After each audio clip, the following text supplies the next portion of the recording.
Welcome दोस्तों, स्वागत आप सभी का आपके अपने YouTube channel online study YouTube channel में। तो आज का जो लेक्चर होने वाला है वो आपका काफ़ी इंपॉर्टेंट लेक्चर होने वाला है, क्योंकि इसमें अपन फिजिक्स के ऐसे क्वेश्चंस के बारे में बात करने वाले हैं जो आपकी एग्जाम में डायरेक्ट ऐसे कैसे आपको पूछे जाते हैं। तो चलिए बिना टाइम वेस्ट किए आज के क्वेश्चंस को अपन देखते हैं। आज के क्लास का जो फर्स्ट क्वेश्चन दिया हुआ है वो आपको दिया हुआ है, इसे देखिए। निम्न में से 100 प्रेरकत्व की विमा नहीं है। ऑप्शंस दे रखे हैं, weber upon ampere, ohm into second, joule into ampere या फिर जूल इंटू एम्पियर स्क्वायर। तो जो स्व प्रेरकत्व होता है इसकी विमा कौन सी नहीं होती है? वेबर अपॉन एम्पियर इसकी विमा होती है, ओम इंटू सेकेंड इसकी विमा होती है, जूल अपॉन एम्पियर का स्क्वायर इसकी विमा होती है, लेकिन जो जूल इंटू एम्पियर होता है वो इसकी विमा नहीं होती है। Right answer C option note कर लेना है। विमा से रिलेटेड एक क्वेश्चन आता है आपके एग्जाम में, वो कौन सा क्वेश्चन आता है? आपने कभी नाम सुना होगा एच जिसे क्या बोला जाता है? प्लांक नियतांक बोला जाता है। प्लांक नियतांक का जो मात्रक होता है वो क्या होता है, मैं आपको बता देता हूँ। प्लांक नियतांक का मात्रक होता है जूल इंटू सेकेंड। ये जो मात्रक होता है वो किस क्वांटिटी के इक्वल होता है? ये कोणीय संवेग के मात्रक के इक्वल होता है। यानी कोणीय संवेग और प्लांक नियतांक इन दोनों के मात्रक क्या होते हैं? समान होते हैं, जूल इंटू सेकेंड। इससे अपन विमा भी निकाल सकते हैं। कैसे? जूल इंटू सेकेंड होता है, जूल यानी वर्क होता है, वर्क की विमा होती है m1L2 T-2 होती है, सेकंड की होती है T1। दोनों को यहाँ पे ऐड कर देंगे तो m1L2 T-1 हो जाएगा। तो देखिए जूल इंटू सेकेंड के अपन यहाँ से विमा भी निकाल सकते हैं। इसी प्रकार से ओम से क्वेश्चन आ जाता है। V बराबर क्या होता है? IR होता है। तो आपसे क्वेश्चन पूछा जाता है कि जो यहाँ पे I दे रखा है, R दे रखा है, तो बताइए कि जो V होगा इसका जो मात्रक होगा वो क्या होगा? इसका मात्रक होगा एम्पियर इंटू ओम होगा। इससे आपको नोट करना है। सेकेंड जो क्वेश्चन आता है एग्जाम में वो क्या आता है मैं आपको बताता हूँ। पावर का फॉर्मूला क्या होता है? P is equal to V I. ये कैसे आता है मैं आपको बताता हूँ, क्योंकि पावर इज इक्वल टू क्या होता है? वर्क अपॉन में टाइम होता है, W अपॉन में T होता है। W इज इक्वल टू क्या होता है? आपने फॉर्मूला देखा होगा, V is equal to W upon में Q। W की वैल्यू निकालोगे तो यहाँ से VQ हो जाएगी, अपॉन में T हो जाएगा। Q अपॉन में T क्या हो जाता है? I हो जाता है, तो VI हो जाएगा। यहाँ से निकलता है P is equal to VI।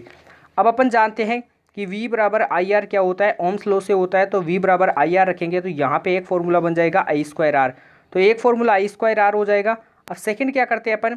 V बराबर क्या होता है? अपना आई आर होता है। V बराबर आई आर होता है, तो I की वैल्यू यहाँ से निकालेंगे, वो हो जाएगी V अपॉन में आर। P बराबर क्या होता है? वी आई होता है। I की वैल्यू यहाँ पे पुट करेंगे तो V स्क्वायर अपॉन में आर आ जाएगी। यहाँ से काफ़ी क्वेश्चन आपके न्यूमेरिकल भी पूछे जाते हैं, डायरेक्ट भी पूछे जाते हैं, तो क्वेश्चंस को आपको देखना है। अगला क्वेश्चन क्या आता है एग्जाम में, उसके बारे में बात करते हैं। अगला क्वेश्चन आता है कि आपसे पूछा जाता है कि यदि आप क्या करते हो, डिस्प्लेसमेंट और टाइम के मध्य, यानी विस्थापन और समय, डिस्प्लेसमेंट और टाइम के मध्य यदि ग्राफ बनाते हो तो उनका जो स्लोप होता है, उनका जो ढाल होता है, प्रवणता होती है, वो किसको डिनोट करती है? वो वेलोसिटी को डिनोट करती है, वेग को डिनोट करती है। इसी प्रकार से यदि आप वेलोसिटी और टाइम के बीच में ग्राफ बनाते हो तो इनका जो स्लोप होता है वो किसको डिनोट करता है? इनका स्लोप एक्सेलरेशन, त्वरण को डिनोट करता है। ये भी आपको नोट करना है। अगले क्वेश्चन पे चलते हैं। अगला क्वेश्चन क्या दे रखा है? सेकंड नंबर का देखिए।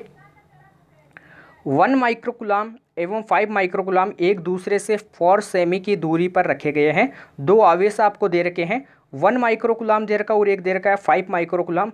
दोनों एक दूसरे से सेम दूरी यानी 4 सेमी दूरी पर रखे गए हैं।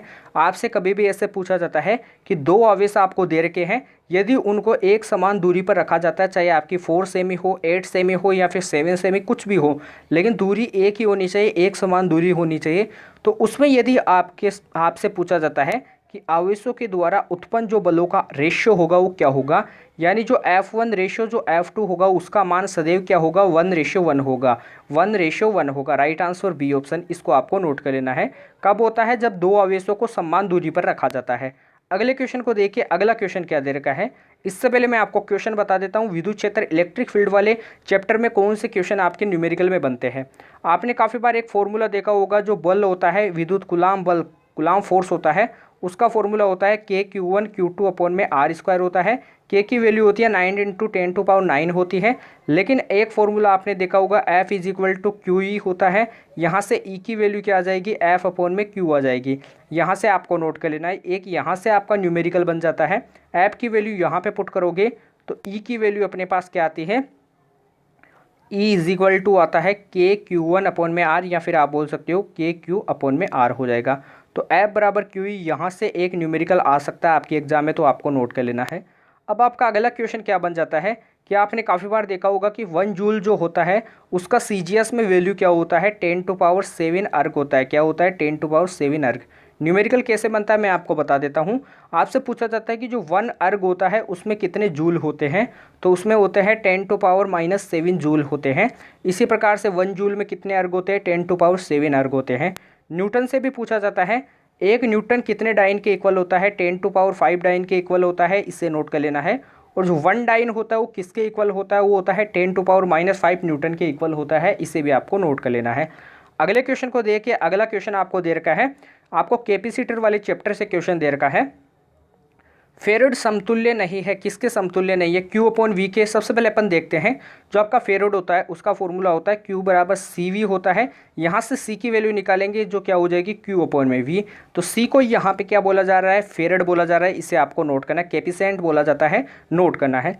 अब आपको मैंने अभी बताया था कि V इज इक्वल टू क्या होता है, W अपॉन में Q होता है। Q की वैल्यू निकाल लोगे तो यहाँ से क्या आ जाएगी यहाँ से Q की वैल्यू निकालोगे तो वो आ जाएगी W अपॉन में V आ जाएगी।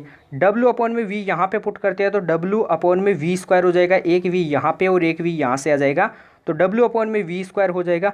अर्थात B ऑप्शन भी आपका सही है और आपका A ऑप्शन भी सही है, क्योंकि यहाँ से C की वैल्यू क्या आ जाएगी, Q अपॉन में V।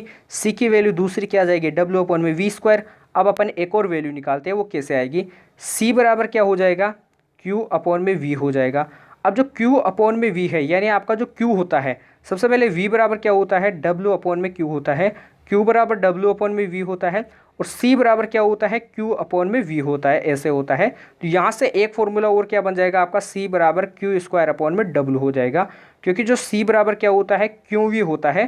तो 2 Q है, इसको मैं लिख सकता हूँ Q मल्टीप्लाई Q अपॉन में W। Q अपॉन में W क्या हो जाता है आपका, V हो जाता है। तो देखिए C बराबर QV आ जाएगा। तो इसी अनुसार यहाँ से जो W अपॉन में V स्क्वायर, Q अपॉन में V और ये आपका C, ये दोनों क्या हो जाते हैं, राइट हो जाते हैं। लेकिन CV स्क्वायर इसका राइट आंसर नहीं होता है, तो राइट आंसर डी ऑप्शन, इनमें से रॉन्ग स्टेटमेंट आपका डी ऑप्शन है। एक आपका ऊर्जा से रिलेटेड क्वेश्चन आता है 1/2 CV स्क्वायर। आपने काफ़ी बार ऊर्जा देखा होगा। अब आपसे क्वेश्चन पूछा जाता है कि आपको संधारित्र की ऊर्जा दे रखी है 1/2 CV स्क्वायर, इसका मात्रक बताना है। सबसे पहले इसका मात्रक बताना है या फिर इसकी विमा बतानी है आपको। तो साधारण सी बात है, आपको देखना है कभी भी आपको एनर्जी की बात की जाती है तो उसके फॉर्मूले पे आपको नहीं जाना है। एनर्जी का डायरेक्ट मात्रक क्या होता है, जूल होता है। तो जूल की विमा क्या होती है, m1L2T-2 होती है। इस प्रकार आपको डायरेक्ट इसको क्लिक कर देना है। आपको इसे नहीं करना है कि संधारित्र की विमा निकालेंगे, वेलोसिटी की यहाँ से विभव की निकालेंगे, पोटेंशियल की निकालेंगे, फिर इनको मल्टीप्लाई करा के यहाँ से आंसर निकालेंगे। आपको डायरेक्ट निकालना है। इसी प्रकार से आपका एक और ऊर्जा का फॉर्मूला होता है, वो क्या होता है, U is equal to 1/2 LI square होता है। ये आपके प्रेरकत्व के चैप्टर में आती है, इसे आपको नोट कर लेना है। तो इसका भी विमा वही होगा जो ऊर्जा का विमा होता है। 4th क्वेश्चन देखिए क्या दिया हुआ है, अनुनाद की स्थिति में धारा एवं वोल्टेज के मध्य कलांतर क्या होता है। अनुनाद की स्थिति क्या होती है, XL बराबर XC होती है। XL क्या होता है, ओमेगा L होता है।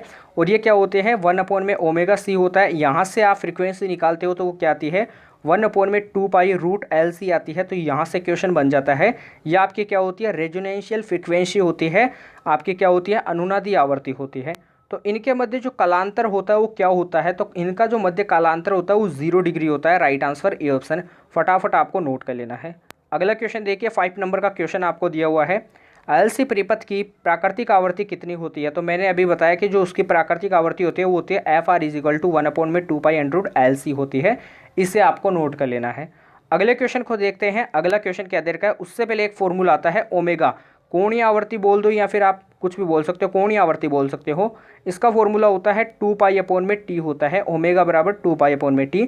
और आप जानते हो कि फ्रीक्वेंसी बराबर क्या होता है, 1 आवर्तकाल यानी 1 अपॉन में टाइम पीरियड होता है। तो F 1 अपॉन में T की जगह अपन F पुट कर सकते हैं, तो 2πf हो जाएगा। यहाँ से भी आपका न्यूमेरिकल पूछा जा सकता है, इसको भी नोट करना है। अगला क्वेश्चन देखिए, चौक कुंडली का होता है, चौक कुंडली से भी क्वेश्चन पूछे जाते हैं। उच्च प्रेरकत्व, निम्न प्रतिरोध, दोनों या फिर ननोदिश।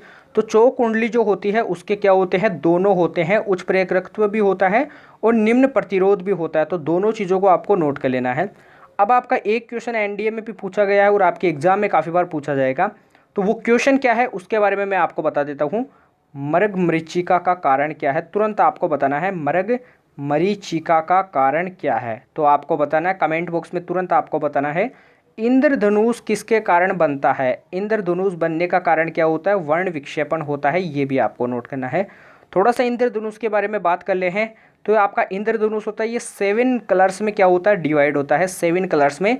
वो 7 कलर्स कौन कौन से होते हैं? VIBGYOR, विबज्योर होता है। अब क्वेश्चन यहाँ से कैसे बनता है? वॉयलेट जो होता है इसकी वेवलेंथ क्या होती है? सबसे मिनिमम होती है। और रेड कलर जो होता है इसकी वेवलेंथ सबसे क्या होती है? मैक्सिमम होती है। यानी वॉयलेट से रेड की तरफ जाने पर वेवलेंथ का मान क्या होता है? इंक्रीज होता है। और रेड से वॉयलेट की तरफ आने पर लेमडा का मान क्या होता है? डिक्रीज होता है। दोनों चीज़ों को आपको नोट कर लेना है। अगले क्वेश्चन को देखिए। अगला क्वेश्चन देर का है, निम्न में से किसका दृष्टि क्षेत्र अधिकतम होता है? उत्तल दर्पण का, अवतल दर्पण का, समतल दर्पण का, या फिर नन ऑफ दिस? तो किसका दृष्टि क्षेत्र अधिकतम होता है? उत्तल दर्पण का अधिकतम होता है। उत्तल दर्पण की जो फोकस दूरी होती है वो क्या होती है? धनात्मक होती है। अवतल दर्पण की फोकस दूरी ऋणात्मक होती है। P बराबर जो लेंस की क्षमता होती है उसका फॉर्मूला होता है 1/f। जो यहाँ पे फोकस दूरी है वो किस में है? मीटर में है। यदि सेमी में लेके तो क्या करेंगे? 100/f करेंगे। ये क्या हो जाएगा? सेमी में हो जाएगा। दोनों फॉर्मूलों को आपको नोट कर लेना है, यहाँ से क्वेश्चन पूछा जाएगा। अगले क्वेश्चन को देखिए। अवरक्त किरणों के लिए जो आपका ये यूं दे रखा है इसका मतलब क्या है? अपवर्तनांक है, इसे आपको नोट कर लेना है। अपवर्तनांक है। तो जो अपवर्तनांक होता है अवरक्त किरणों के लिए, सबसे पहले अवरक्त किरणें किसमें यूज की जाती है? रिमोट में यूज की जाती है। यहाँ से भी क्वेश्चन बनता है, सोनार में कौन सी तरंगों का प्रयोग होता है? सोनार में प्राश्रव्य तरंगों का प्रयोग होता है। ये क्वेश्चन एग्जाम में काफ़ी बार पूछा गया है। अवरक्त किरणों के लिए यू का जो मान होता है यूवी का मतलब होता है अल्ट्रावायलेटिंग रेज, यानी आपकी क्या होती है? पराबैंगनी किरणें। पराबैंगनी किरणों से ज़्यादा, पराबैंगनी किरणों से कम, या फिर इसके समान। तो पता होना चाहिए अवरक्त किरणों के लिए जो अपवर्तनांक का मान होता है जो यूवी किरणों से क्या होता है? कम होता है। नोट कर लेना है। अगले क्वेश्चन को देखिए। अगला क्वेश्चन क्या दे रखा है? गतिमान फोटोन का जो मास होता है वो क्या होता है? बताना है। सबसे पहले आपने देखा होगा कि जो आइंस्टीन की इक्वेशन होती है वो क्या होती है? E = mc² होती है। यहाँ पर जो फोटोन का जो द्रव्यमान क्या दे रखा है? m दे रखा है। तो m की वैल्यू निकालेंगे तो m बराबर क्या हो जाएगा? E/c² हो जाएगा। अब अपन जानते हैं कि फोटोन की जो ऊर्जा होती है, फोटोन की जो एनर्जी होती है वो क्या होती है? E = hν होती है। तो hν पुट करेंगे तो hν/c² क्या हो जाएगा? गतिमान फोटोन का मास हो जाएगा। फोटोन का विराम द्रव्यमान कितना होता है? 0 होता है। ये भी आपको नोट करना है। रेडियो सक्रियता की इकाई क्या होती है? क्यूरी, जूल, बेकरेल, या फिर नन ऑफ दिस? तो बेकरेल होती है, जूल वर्क की होती है, क्यूरी किसकी होती है? ये आपको कमेंट बॉक्स में बताना है। अगले क्वेश्चन पे बात करते हैं उससे पहले आपने फ्रिंज चौड़ाई का फॉर्मूला देखा होगा। बीटा बराबर लेमडा कैपिटल डी अपॉन में स्मॉल डी होता है। तो यहाँ से क्वेश्चन बनता है बीटा समानुपाती लेमडा। तो मैंने अभी आपको बताया था विबज्योर, क्या बताया था? विबज्योर। तो वॉयलेट के लिए क्या होता है? लेमडा मिनिमम होता है। तो लेमडा मिनिमम होगा तो फ्रिंज चौड़ाई भी क्या होगी? आपकी मिनिमम होगी। लेमडा मैक्सिमम होगा तो फ्रिंज चौड़ाई भी मैक्सिमम होगी। तो कौन से कलर के लिए फ्रिंज चौड़ाई मैक्सिमम होगी? रेड कलर के लिए। कौन से कलर के लिए मिनिमम होगी? वॉयलेट कलर के लिए। नोट कर लेना है। अगला क्वेश्चन देखिए। प्रकाश की किरणें जब व्यतिकरण उत्पन्न करती है तो क्या संरक्षित रहता है, क्या कंजर्व रहता है? कमेंट बॉक्स में आपको बताना है। संवेग, मोमेंटम, वेलोसिटी, एनर्जी, या फिर नन ऑफ दिस? तो प्रकाश की जो किरण होती है वो व्यतिकरण उत्पन्न करती है तो इसमें क्या कंजर्व रहता है? एनर्जी कंजर्व रहती है। नोट कर लेना है। अब जो न्यूटन का जो थर्ड लॉ होता है, न्यूटन का फर्स्ट लॉ होता है, यहाँ से क्वेश्चन बनता है। न्यूटन के फर्स्ट लॉ को क्या बोला जाता है? इनर्शिया के नियम का पालना करता है न्यूटन का फर्स्ट लॉ, जिसके अनुसार यदि कोई बस में खड़ा व्यक्ति यदि खड़ा है तो बस के अचानक रुकने पर वो आगे की ओर धक्का खाता है। और अभी आप देखते हो तो कि न्यूटन का जो थर्ड लॉ होता है उससे क्वेश्चन बनते हैं कि पानी में तैरना न्यूटन के थर्ड लॉ पर आधारित है। बंदूक से गोली का छोड़ना, या फिर आप देख सकते हो बंदूक से गोली का छोड़ना भी न्यूटन के थर्ड लॉ पर आधारित है। थर्ड लॉ से काफ़ी क्वेश्चन आते हैं क्योंकि इसे एक्शन रिएक्शन फोर्स के आधार पर जाना जाता है। अगला क्वेश्चन क्या बन जाता है? टाइम पीरियड से। टाइम पीरियड का फॉर्मूला होता है T = 2π√L/में जी होता है। T टाइम पीरियड, L क्या होता है? लोलक की लंबाई होती है, जी क्या होता है? गुरुत्वीय त्वरण होता है, जिसकी वैल्यू क्या होती है? 9.8 मीटर पर सेकेंड स्क्वायर होती है। नोट करना है। अब जो टाइम पीरियड होता है इसका फॉर्मूला, इसको यहाँ से क्वेश्चन कैसे बनता है? T समानुपाती हो जाएगा √L के। तो T1/T2 बराबर क्या हो जाएगा? √L1/√L2। यहाँ से क्वेश्चन बन जाएगा। L1 L2 आपको दे रखा होगा, T1/T2 का रेशियो आपको बताना होगा। तो आपको इसको नोट करना है। इंटेंसिटी से भी काफ़ी क्वेश्चन पूछा जाता है। जो इंटेंसिटी समानुपाती होती है वो किसके होती है, एम्पलीट्यूड के समानुपाती होती है, इसके स्क्वायर के। आई मैक्सिमम यानी इंटेंसिटी जो अधिकतम होती है वो क्या होती है, A1 प्लस का A2 का होल स्क्वायर। और जो मिनिमम होती है वो क्या होती है, वो होती है A1 माइनस का A2 का होल स्क्वायर होती है। अब यहाँ पे आपको बोला जाएगा एम्पलीट्यूड का रेशियो दे रखा है आपको 5:4 दे रखा है, A1 आपको 5 और 4 दे रखा है आपको A2। यहाँ से आपको वैल्यू पुट करके आंसर निकालना है।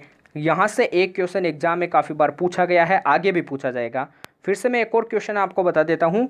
जो आपका फ्रीक्वेंसी होता है उसका फॉर्मूला होता है C/λ, इसे भी नोट करना है। C क्या होता है, लाइट वेलोसिटी होता है जिसका वैल्यू होता है 3 × 10⁸ होता है। लैम्डा आपका वेवलेंथ होता है, इसे आपको नोट कर लेना है। तो ऐसे क्वेश्चंस जो आपके एग्जाम में काफ़ी बार पूछे जाते हैं। तो इन क्वेश्चंस के सबसे पहले आपको बताना है दूर संचार में प्रयुक्त तरंगे कौन सी होती है, सूक्ष्म तरंगे। दूर संचार में कौन सी होती है, सूक्ष्म तरंगे होती है, इसे भी नोट करना है। टंगस्टन से भी एक क्वेश्चन पूछा गया था, वो थोड़ा दिमाग में नहीं आ रहा है कौन सा क्वेश्चन था, तो अपन कल वाली क्लास में देखेंगे इस क्वेश्चन को। लेकिन जो आज की क्लास में आपको क्वेश्चंस अच्छे लगे तो आपको कमेंट पे बताना है कि आपको क्वेश्चंस कैसे लगे। क्वेश्चंस धमाकेदार लगे तो अभी तक जिन बच्चों ने वीडियो को लाइक नहीं किया तो वीडियो को तुरंत लाइक कीजिए, सेशन को शेयर करने का प्रयास कीजिए। अभी तक जिन बच्चों ने चैनल को सब्सक्राइब नहीं किया है तो चैनल को सब्सक्राइब कर लीजिए, बेल आइकन को प्रेस कीजिए। डिस्क्रिप्शन में टेलीग्राम चैनल का लिंक दिया हुआ है, उसे भी आपको ज्वाइन करना है। तो अपन कल मिलते हैं ऐसे बेहतरीन सेशन के साथ, तब तक के लिए जय हिंद, जय भारत, धन्यवाद।